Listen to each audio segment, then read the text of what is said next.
And we are live from Moscow City. This is Robert. That's going to be an early stream. Good morning, America. If you are up and watching the markets right now, today I'm going to be covering the latest news on crypto markets, and especially another latest news concerning that there are new sanctions.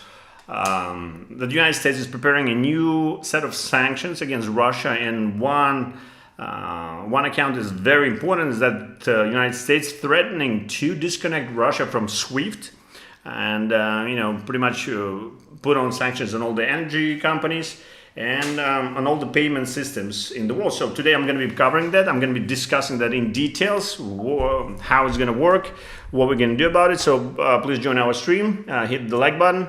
Thank you guys if you're from Russia and also joining my stream. Thank you guys, and also I want to holler to my number one fan is my mom. Mom, hi.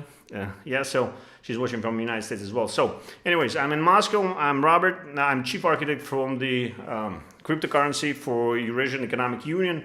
I'm surprised why it's not that much covered by the public, but no, because most of the blockchain projects are scam and pretty much here for the speculation, not for the technology. But anyways, let's talk about it. I'm gonna move forward. I'm gonna put a picture here. You probably saw that the United States could disconnect Russia from SWIFT payments to deter Ukrainian invasion. Let's start from a little bit of politics. I want to talk about that.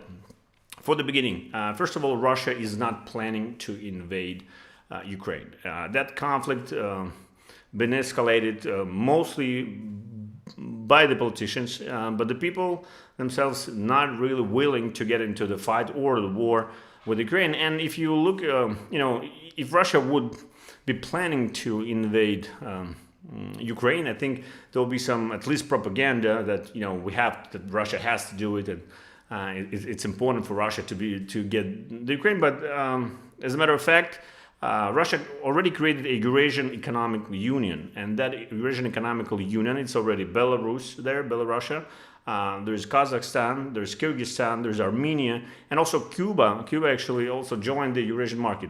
Plus, they work together with the China and India. And let's talk about the SWIFT. You see the problem right now in the world, and the economical problem is that we have only one monetary system that exists, and that's a Bretton Woods system, and that's US dollar. Pretty much United States is the leader in printing cash, and it's all started with the Marshall's Plan after the World War II, when they created $13 billion, something like that, US dollars, printed them and landed them to Europe, so Europe can order different merchandising from United States, and that's how everything started working. And then they put an interest on that because money costs money, and so on and so forth. And in the 90s, Europe came along and they said, why we're using only dollar? It's deflating our national currencies. It's hard to deal economically with different countries because in Europe we're pretty much in one union, and it's easier that we have kind of unified currency that will help us move economy all together. Because if I'm a good production company like Germany and there's Spain, and if Spain wants to pay with its money but nobody wants to accept its money, Germany wouldn't want to sell them stuff. So they created the euro, and it's very important. So let's go back in history. We'll talk about bitcoins right now, and look, it's cryptocurrencies, but the matter of fact that none of them are currencies. Currencies or fiat system been introduced last century, and no one yet created digital money out of crypto. They're just tokens, they're commodities, they're security bonds, but they are not currencies. None of them are money. Because we exchange them doesn't mean that they're currencies. If you go to Vegas and you take Vegas chips, it's $50 printed on it, but it's not a currency. You can buy something with that in Las Vegas, but outside of Las Vegas you cannot, and especially you cannot do international trade with those chips. So all what we see right now is kind of an amateur level, and it's actually all the way back in 90s, the later 90s, when there was a dot-com bubble, where everybody who had a website claimed that they're going to be the next huge thing and the next Yahoo, you know what I mean? But the bubble burst and only a few companies left. The same thing is happening right now. 20 years pass. We see on the East, such as China, India, grew economically, especially China. They exploded. And dollar was designed around 1 billion English-speaking people. So you heard that the golden billion, that's theory. It's not a theory of golden billion, but that's actually economical model that's been calculated for the US dollar. So US dollar fiat system was actually programmed. And if you're interested, I'll cover more on those details. But let's get back to our currency. So yeah, nobody created the currencies yet. And it's very important that we have new money that will help us deal with the new trends, with the new changes in this world. We live in a multipolar economical world. No longer US is the only driving force around everything. And we see that the United States is trying to protect its interests and interests of its investors. And it's important and it's good. But there's something is happening. Dollar inflation went really up. I mean, we all know that the markets are about to crash, that there's something wrong in the economics, and United States owns pretty much SWIFT, and it became a problem. Like, you cannot send $1 million to Kazakhstan from Russia because you have to use SWIFT, and it has to go through Interpol, it has to go through FBI and Bank of New York. So all the money that you transfer to Kazakhstan go through Bank of New York, and it might take a month or 2 months or 3 months. With the Bitcoin, we know you can send 2 billion for 78 cents and do it in a matter of minutes, like 30, 40 minutes. So SWIFT became kind of a weapon. Well, not a weapon, but it became kind of a tool to well, not exactly. I mean, nobody actually disconnected anyone from SWIFT yet, unless they really misbehaved. So there was never used SWIFT. It's a network. It's the same as like Bitcoin or the same as Ethereum. There's a SWIFT. It's an inner banking network where you can send data and information. So pretty much we send data that the money went from one bank and they go into another bank throughout the country. It's an international network. So the same as blockchain and Bitcoin and Ethereum. So that's why blockchain got exploded, because it is an alternative to the SWIFT. So imagine that we changed the way how we send messages and we send data. Right? Back in the days, we had to write a letter and send that letter, right? And it would go for a day, or it takes 3 days to hit the message, in another bank. But now with the internet, we send the message in a matter of seconds. But since then, the banking system has not changed. Sending money through SWIFT takes from 3 to 21 business days. It's an average. And if you do it in countries like Afghanistan or Kuwait or China to Pakistan, it would take a month or 6 months, or nobody knows how much. And if you can send $2.5 billion in Bitcoins, you are not capable of sending $2.5 billion through the SWIFT system without auditing the bank that's receiving it. So pretty much imagine that I'm trying to send $2 billion to Kazakhstan. So the receiving bank and the sending bank, all the red flags and Interpol and FBI and International Money Fund will just go up, and pretty much they will put on hold, because they control SWIFT system. They will put on hold those money, and you would have to bring all the paperwork required to prove where's this money from, where they're going, so on and so forth. And the audit on average right now takes about a year. So no bank in the world right now will accept $1 billion technically. So we live in a world where there's 8 billion people, and there's lots of cash going on. We have national currencies, and it seems like there's no way out. But that's why we see Bitcoin explode. And by the way, it's $51,359 right now at the point. Ethereum is about 4,408. We've seen a little bit dip later on, but we know that El Salvador bought the Bitcoin. That's exactly what El Salvador is doing. It's moving away from kind of a US dollar economy to alternative. And Bitcoin right now is not really that good of an alternative. They use Bitcoin, but they use a Lightning Network, and it's not that maybe efficient, or it cannot scale to the level of being an international trade. They can use it locally, and it's already something. It's already better than them using US dollar. It's better than, not the fiat currencies. No, it's not better than the fiat currencies, I mean cash. But it's better than using US dollars as a money, as cash money, and printing those money or handling that cash doesn't really cost that much as a regular or traditional banking. The traditional banking that haven't changed for the past 45 years. So right now they're trying to push that SWIFT, because it's the only way right now when we officially, internationally sending money to each other, like countries and companies like Gazprom, oil companies and gas fuel. So they threaten Russia that they will use the SWIFT disconnection against Russia in case they invade Ukraine. But it's all crap, It's just politics. I think that Russia and the United States have to come together. That's why I'm broadcasting this channel. And I think we can really achieve great things and on creating other things. But so hello crypto, Russia knows. So now I'm going to give you the insider information. This information is available in Russian language mostly, but I'm working in those groups on creating crypto world or cryptocurrencies here in Russia. So I'll give you some insights, first-hand information. Please hit like button because that's the only channel that you will get content on such level. So because there's no SEC here, I pretty much can tell you all the insights on how things going on in Russia regarding moving to a cryptocurrency. So yeah, the links below for our channel, below this video there are links. You can follow them and read more about our project. The project called Zion City. We trying to create a social network to implement a project named Altin. Well, what is Altin? And let's look on the screen. I'll show you some details of that. Here we go. Well, pretty much if you go on Wikipedia, you can read about this interesting thing, and that interesting thing is an Altin. Altin is a historical Russian currency. The name is in Tatar means gold. Since it was worth 6 dengas, equivalent to the kopek silver, then the copper small value coin. Well, pretty much it's, they start printing. Chinggis Khan, actually, the one who introduced Altin to Russia. There wasn't a Russia. There was in 1275. They started printing them in Moscow as a unified currency.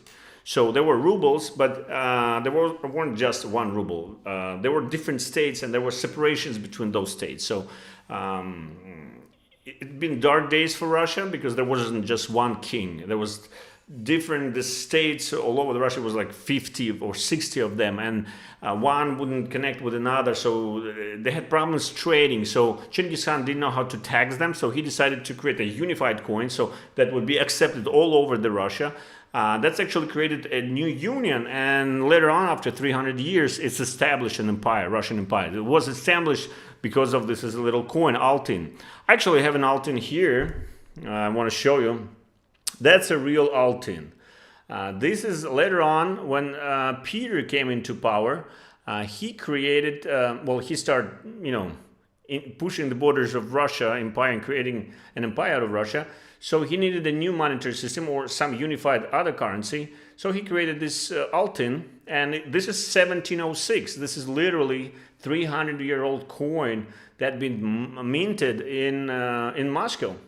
So yeah, here we go. You can look at it firsthand, and you see it's so tiny. They used to put it in the mouth, and in Russia there is saying, "Don't whistle, or you're not gonna have any money." That's where it came from. They would just put that in their mouth, and people would get paid these 6 kopecks, dengas, and after a while, and because there was no pockets and they were that tiny, they were out of silver, so they put them behind their cheek, and if you would whistle, they would fly away. So yeah, in 1706, when the empire grew big, Russia started minting those coins again. They've been minting them since until 1918, until the revolution time. So Russia and Eurasian USSR collapsed, but there's small countries separated into different countries again, like in 1275, I guess. And there is a president of Kazakhstan, and Kazakhstan is a neutral country. He said, why don't we do something like US dollar and something like euro? Why don't we just create our own cash? Because we have to deal with dollars. Like, you have to take rubles and buy dollars to do international trade. Every time we buy dollars, we deflate rubles, and the same with tenge and Belarusian rubles. So we need some unified payment system, alternative to SWIFT. Nobody wants to fight US dollar. Nobody wants to fight SWIFT. Or we don't need dollar at all. We do need it. We need all economies working good on maximum. Unfortunately, US dollar and SWIFT system is too old to accommodate all the challenges that we're facing right now in a multi-polar economical world. It's just old stuff that's not working right for the newer generations and newer problems and newer type of businesses that we have. So they decided, well, let's do something like euro. Let's get economical union and start minting our own cash, and let's do something like Marshall's Plan with the US dollar. Let's print that cash and lend it to different countries and start to grow. Plus, China wants to join, because you see why Amazon is not in China, because there's internal banking like WeChat. There's internal banks. Why Amazon is not in India full blown? Well, because you send cash. Well, you send items to India, and your money is still stuck for 3 days in your bank because of the SWIFT. Even if you paid with Visa, Visa is trying to guarantee you that the money will arrive. But if you go to the bank and you do chargeback, and with the chargebacks, money are not, Amazon is not receiving any money. So when they start shipping items 24 hours to India and like China, it didn't work. People just do lots of fraud. And anyways, Amazon cannot really move east. So technically right now there's 1.6, about 2 billion people on the www, but we are moving to the Internet of Everything, which is supposed to have 25 billion other devices. And it's a new internet, and you heard about it. And that's where blockchain came in. That's where Bitcoin came in. I will keep repeating that 16th minute. So yeah, and Russia decided to revive that. To revive the project Altin. They established it in 2015 for the Eurasian Union, and you can actually read it here. In the 2010s, the Eurasian Economic Commission drafted first proposals to revive the Altin once again by 2025 as a common currency of the Eurasian Economic Union.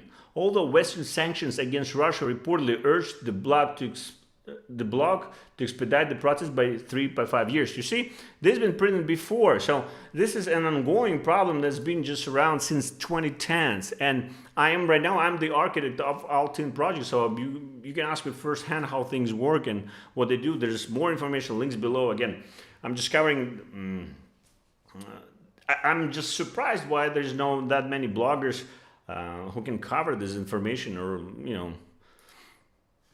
join and explain how things work. So, Eurasian Economic Union, just let's go here. You see, what's the Eurasian Economic Union? You can read more in here again on Wikipedia. But the Eurasian Economic Union is $5 trillion. Well, imagine what the government wants to do right now. They want to attract your investments here, but who would invest in Russia or in the Eurasian Union if you send money through SWIFT and there is no guarantees for your investments? So they're going to use Altin token. It's similar to Project Libra, if anyone doesn't know what the Project Libra is, but the Russia is doing the same thing, but much better than Libra. So they have Altin token. They're pre-minted. It's 35 million of them. It's like a U.S. Treasury bond, the same thing. And United States issuing a bond, and then it prints money. So the same thing, they're issuing Altin token, and then they collect all the cash in one unified social network like Design City, where all the data connected. They mint cash, they mint Altin coins. There's no inflation, there's no deflation, and it's a marvel. It's an economical marvel, and Russia is going forward with this project, and China wants to join it. So it's $5 trillion over here. You can see gross domestic products over 5 trillion, plus add China there. So Altin token right now, if you would buy it, because it's available as a project we started, it's a commercial project. It's not a government project. The Altin, they create the economical union, and they have a new offshore zone in Kazakhstan. They accept that project, but we as an independent bank, as a credit union, we receive a license on printing cash, and we're launching a network, and it's based on Aerochain blockchain. It's going to be more details will come up if you're still interested. But long story short, there will be a new cryptocurrency like Bitcoin. It will be a digital asset, Altin token. And then you own those Altin tokens, and you will receive dividends. And how you're going to do those dividends? You're going to stack them, of course, like Ethereum. But you see, all the transactions inside the Eurasian Union, when you go online and it's like you're on this virtual world, virtual offshore, you verify yourself. You verify yourself once, and then you can do all kinds of trades. So if you have Altin token for all the transactions within the system, it's your the government's going to be on it. So all your paperwork, all your data entries, all your kites, all your medical bills, everything will be here. You will be receiving, a transaction fee. So if you have Altin tokens, capitalization will grow potentially to 5 trillion in 2025. That's why they want to do the Altin token. So it is the most promising altcoin. Again, I'm just shocked and surprised why there's nobody covering that. And I'm actually the architect. I'm not a blogger, but no one does it. So I have to do that because I want people to know it and jump on that opportunity while it lasts. And without Zion City and without government involvement in the blockchain and without Altin, there will be, you see, the industry of blockchain just stopped. It's the same as in 1998. The internet was invented in 1981, but it grew when two guys, if you saw the movie Middleman, invented how to accept Visa and MasterCards online, and first payment system grew into all these massive things. And look at PayPal, and Elon Musk. So the same thing we are building here right now in Russia and Eurasian Union. It's going to be Altin token. It will pay dividends. And it will be on decentralized social network. And look at the social network. This is the first, we're working right now on interface. It's built on Unity because it's going to be visually very appealing. It's very hard, it's actually impossible to have one application for everything on the network. So this is one application that can technically can have all the features that you need, but it's custom. So for instance, depends on what country you live in, depends what region you live in, you will have your own gadgets and widgets by filling up the application. You just fill up the application where you live and it will give you all the data. You will put in your data, you will verify yourself through the bank. The government, all the government in Russia and Kazakhstan will have the same software. In hospitals, the same software everywhere. So it's going to be one same only standard that works pretty much, it's universal standard with a universal digital currency that's going to go on top of it. So I'm not going to go into details, but we're going to have a separate presentation with greater details on how the social network is going to work. And this is something that Google tried to do, and this is something that Microsoft tried to do, but did not do that. But we put a lot of science into it, and it's based on another project. Anyways, feel free to ask me questions. I'm not going to go any further.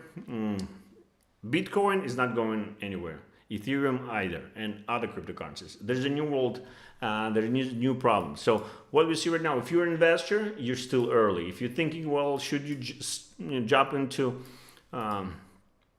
investing into cryptocurrencies, definitely should. The reason being is that we're just starting. This is just the beginning for a new revolution. We're entering a fourth industrial revolution.